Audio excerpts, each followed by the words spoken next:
মহানদীতে boating করতে করতে এভাবে কুমির দেখতে পাবো ভাবতেই পারিনি। সাতকোশিয়ায় ডে 2-তে সকাল সকাল রেডি হয়ে বের হব। আজকে দারুণ দারুণ জায়গায় ঘুরবো। বিশেষ করে সকালে আমাদের এই রিসর্টটা এত সুন্দর লাগে। আর ঘাসে হাঁটতে দেখো কতটা করে ঘাস, এখানে যে কি শান্তি বলে বোঝানোর মতো না।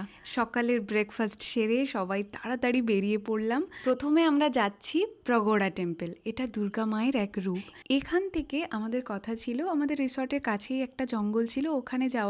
কিন্তু এনারা ঠিক করেছেন এখান থেকে বেশ কিছুটা দূর টিকরপাড়া যাওয়া হবে, যেটা সাতকোশিয়া অভয়ারণ্যের মধ্য দিয়ে। জঙ্গলটা দেখলে বেশ ঘন, কিন্তু দুপুর নাগাদ আমরা পৌঁছে গেছি টিকরপাড়া। আর দেখো এখানে কাদের সঙ্গে দেখা, এই যে সাতকোশিয়া গর্জ। এখানে প্রচুর কুমির আছে জানো। এখানেই আমরা বোটিং করব। তবে এই সুন্দর জায়গায় বসে আমরা খেয়ে নিলাম চিলি চিকেন ফ্রাইড রাইস।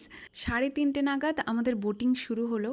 আর খালি অপেক্ষা করছিলাম কোথায় একটু কুমির দেখতে পাবো। কি দারুণ লাগছিল এই গর্জটাতে, অসম্ভব ভালো। আর এই করতে করতেই আমাদের চোখে পড়ে গেল বালির চরে কুমির শুয়ে আছে। দেখো, কুমিরকে চুপচাপ শুয়ে থাকতে চিড়িয়াখানায় দেখেছি, কিন্তু এভাবে নড়াচড়া করতে করতে যে জলে নেমে যাবে আমরা সত্যি এটা এক্সপেক্ট করিনি। এবং দারুণ একটা দৃশ্য দেখলাম। চাইবো তোমরাও এরকম এক্সপিরিয়েন্স করো। জানো, কাল আবার 150 বছর পুরানো কচ্ছপ দেখবো। চলো সবাই ভালো থাকো, আজকে তাহলে আসি, দেখা হচ্ছে কাল।